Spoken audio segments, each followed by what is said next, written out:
안녕하세요. 디자인 입시의 제임스입니다. 지난 시간에 명문대 입학과 성공을 위해서 고등학생들이 익혀야 되는 필수 기술 중에 그 커뮤니케이션 기술과 피드백 기술 그리고 대인관계 기술에 대해서 알아봤는데요. 오늘은 지난번에 다루지 않았던 소프트 기술 중에 스트레스 관리와 문제 해결 기술 그리고 시간 관리 기술 등에 대해서 알아보는 시간을 갖도록 하겠습니다.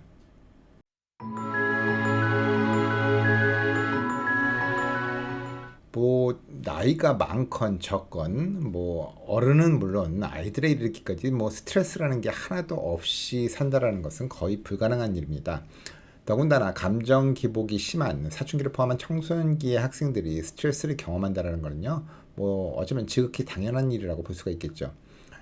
그렇지만 감정을 조절하고 적절히 표현하는 방법을 배우는 것은요. 정서적으로도 매우 중요한 일이고요. 또 우리 인간의 뇌 중에서 전두엽의 피지층이 가장 늦게 발달된다는 점을 감안해 보면 청소년기는 이러한 감정 컨트롤과 올바른 감정 표현을 연습하기에는 뭐 아직 늦지 않은 어쩌면 적절한 시기다라고 말할 수도 있을 것입니다. 사실 뭐 기성세대 입장에서 저희가 어렸을 때는 조금은 다른 방식으로 이러한 교육을 받았던 것으로 기억을 합니다. 뭐 남에게 감정을 절대로 드러내면 안 된다라고 한다든가 뭐 남자는 일상에 세 번만 운다라는 식의 이야기를 들어보신 부모님들도 계실 겁니다. 그렇지만 이전에는 그런 방식이 뭐 옳았던 시절도 있었을 수는 있겠지만 이제는 무조건 참기보다는 적절한 방법으로 자신의 감정을 드러내는 것이 자신의 스트레스 관리는 물론이고 상대방에게 정확한 의사를 전달한다는 면에서 더 긍정적으로 평가받는 시대가 되었고요. 또한 우리 어른들 역시 아이들이 건강한 방식으로 다양한 감정을 품고 표현하기를 원하고 있습니다. 그럼에도 불구하고 자녀들이 괴로워하고 힘들어하는 모습을 지켜본다라는 것은 사실상 뭐 부모 입장에서 매우 어려운 일입니다. 아이들이 자라남에 따라서 겪는 여러 어려움에 부모로서 뭐 언제 개입을 하고 언제 내버려둬도 괜찮은지를 안다라는 건요, 솔직히 조금 어려운 일이죠. 또한 부모님들마다도 각자 겪어온 경험이 다르시기 때문에 본인들만의 기준으로 자녀들의 고민과 어려움을 다 해결할 수는 없을 것입니다. 사실 이럴 때는요, 심각한 문제라고 한다면 분명히 개입을 하셔야 되겠지만 그 정도는 아니라라고 생각을 하신다면 가능한 부모님이 개입하시기보다는 자녀가 스스로 문제를 해결할 수 있도록 하게 하는 것이 다음번에도 계속 생겨날 수가 있는 비슷한 문제를 해결하는데 유익한 연습이 될 수가 있습니다. 뭐 우리 부모님들도 학생이셨던 때를 기억을 해보면 뭐 사실 나중에 가면은 대부분 큰 문제도 아닌데 그 당시에는 뭐 하늘이 무너지는 것 같은 그런 상황들이 좀 있죠. 일단 자녀가 스트레스를 받고 있는 듯 하면요, 조언을 원하는지 아니면 그냥 스트레스를 풀고 싶은지 한번 물어보시기 바랍니다. 이런 접근법은요, 문제의 심각성을 테스트하는 데는 간편한 방법이 될 수가 있습니다. 자녀가 지속적으로 힘들어하거나 나름 해결하려고 노력은 했는데 잘 안 되는 듯 해 보이시면요, 그때는 전문 상담사를 만나는 것이 정신 건강을 지키는 데 도움이 될 수가 있을 것입니다.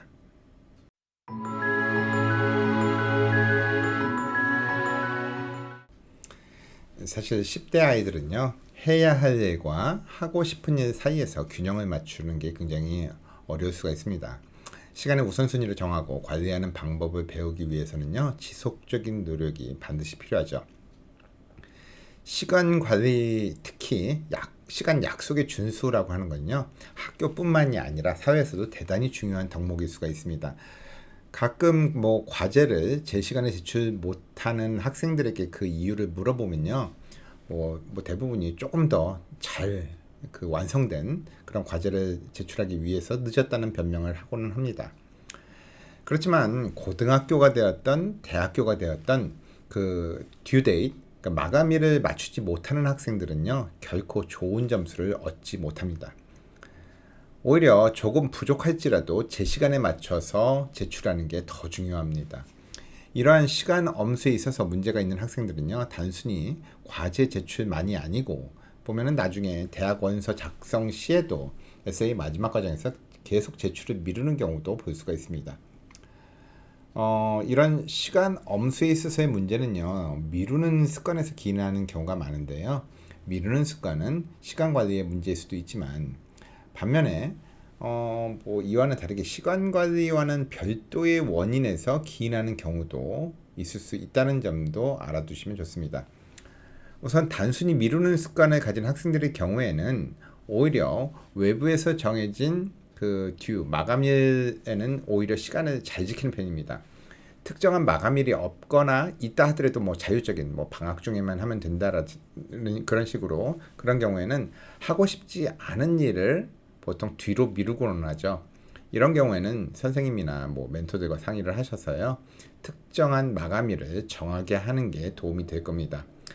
반면에 아까 말씀드린 대로 다른 원인이 있을 수가 있는데요.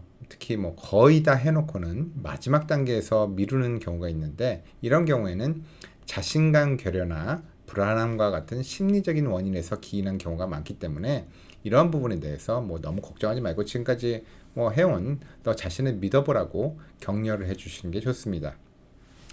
또한 뭐 플래너나 달력 또는 셀폰에 보면 리마인더 같은 그런 앱이 있죠. 그런 것들을 이용해서 개인적인 일이나 공부와 관련된 그 할 일 목록들을 한 곳에 정리해서 기록해서 정리할 수 있도록 하는 게 좋습니다. 이런 정리 도구들은요, 더 넓은 시각으로 전체를 보게 해주고 전략적인 시간 계획을 할 수 있게 만들어 줄 수가 있습니다. 무엇보다도 일의 우선순위를 정해서 체계적으로 정리할 수 있도록 하는 데 도움이 될 것입니다.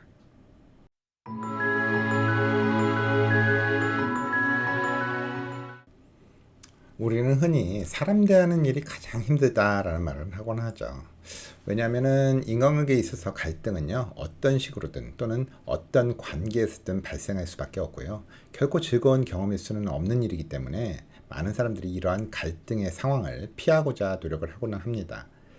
뭐 사소한 의견의 충돌 같은 갈등은 쉽게 해결될 수도 있겠지만요, 신념이나 관점과 관련된 경우에는 그 골이 깊어질 수도 있습니다. 적절한 갈등 해결 기술은 스트레스 관리와 정서적 회복과도 직접적인 관계가 있기 때문에 아이들 입장에서는 어렵게 느껴질 수밖에 없는 문제이기도 합니다. 사실 이러한 문제에 대해서 쉽게 가르쳐 줄 수 있는 문제는 아니지만요, 가정에서 자녀들에게 교육시켜 줄 수 있는 방법을 하나 간단하게 말씀드리면, 먼저 자녀가 상대방 말에 적극적으로 경청하고 반응할 수 있도록 격려해 주시기 바랍니다. 대부분 가까운 사이에서 일어나는 갈등의 시초는요, 상대방의 말에 주의를 기울이지 않고 건성으로 대답할 때 많이 발생을 하곤 하죠. 뭐 본인은 듣고 있다고 생각할 수는 있겠지만 상대방의 입장에서는 무시당하고 있다는 느낌을 받을 수도 있기 때문입니다. 공감은 갈등 해결에 있어서 가장 큰 역할을 합니다. 자녀들에게 다른 사람과 관점이 다를 경우에 왜 그 사람이 그런 관점을 가지게 되었는지를 생각해 볼 수 있도록 격려해 주시는 게 좋습니다. 또한 만약에 집안에서 갈등이 생겼을 경우에는 어떻게 해결을 했었는지를 생각을 한번 해보고 이를 모델 삼아서 변형해 보도록 시도해 볼 수도 있을 것입니다. 10대 자녀를 키운다라는 게 쉬운 일은 아니죠. 매우 어려운 일입니다. 단순히 먹이고 입히는 것도 힘드는데 인생의 다음 단계를 위한 그러한 준비를 시킨다라는 건요, 역시 부담스럽게 들릴 수밖에 없는 일이죠. 그렇지만 조금만 관심을 더 기울이시면요, 막연히 어렵기만 한 것도 아닐 수 있습니다. 아이들이 다양한 학업과 과외 활동 기회를 갖도록 격려를 해주시고 또 배우기를 원하는 여러 기술들에 대해서 연습 기회를 제공을 해주신다면 아이들 삶에 필수적인 소프트 기술을 익히는 데 큰 도움이 될 수가 있을 것입니다. 자녀의 문제에 참견과 간섭이 아닌 참여와 조언을 해주십시오. 아이들은 기회만 제공을 해줘도 자신을 믿고 지켜봐주는 부모님과 같은 그러한 조언자가 있기 때문에 스스로 익히며 잘 성장해 나갈 것입니다. 지금까지 입시전문가 제임스였습니다. 감사합니다.